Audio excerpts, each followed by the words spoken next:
بسم اللہ الرحمن الرحیم۔ السلام علیکم۔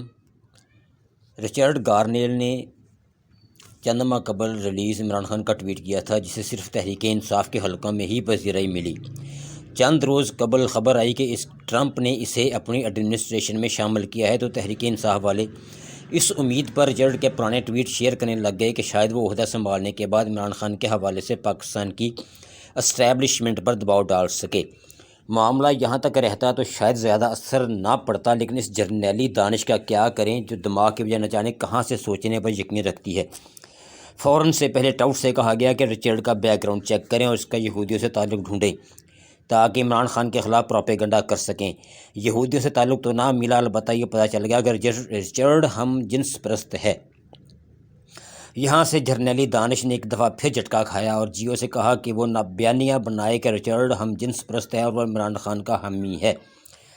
میر شکیل کا ادارہ پاکستانی سیاست دانوں کو بلیک میل کرنے کا عادی تھا۔ اس نے فوراً سے پہلے تابعداری کرتے ہوئے ٹویٹ داغ دیا کہ ٹرمپ نے ہم جنس پرست کو اپنی انتظامیہ میں شامل کر لیا۔ انصافیوں نے اس اردو کے ٹویٹ کو ٹرانسلیٹ کر کے رچرڈ کو ٹیگ کرنا شروع کر دیا۔ ایکس پر اوسط فالوئنگ رکھنے والے رچرڈ نے جب اتنے سارے ٹیگز دیکھے تو جیو والوں کے جواب میں ایک دفعہ پھر کہہ دیا کہ ریلیز عمران خان۔ جیو نے گھبراہٹ میں ٹویٹ ڈیلیٹ کر دیا۔ انصافیوں نے جیو اور کمپنی کی آتما رولنی شروع کر دی۔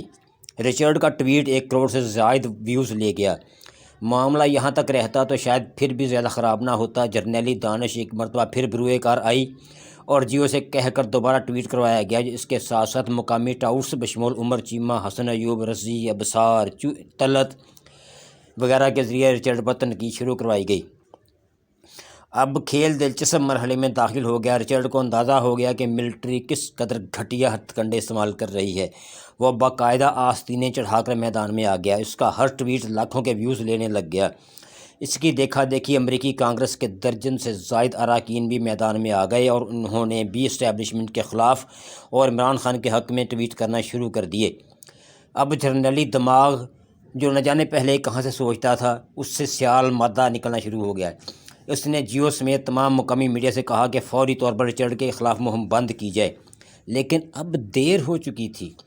اس دوران رچرڈ انصافیوں کے ساتھ مسلسل انگیج ہوتا گیا اور اب اس نے ارسطو احسن اقبال کو اس کی پرانی ٹویٹ پر سمن جاری کر دیا اور اپنے امریکی سفارتخانے سے بھی رپورٹ مانگ لی کہ اس نے کس چکر میں ارسطو کی ٹرمپ کے خلاف کی گئی ٹویٹ کو شیئر کیا۔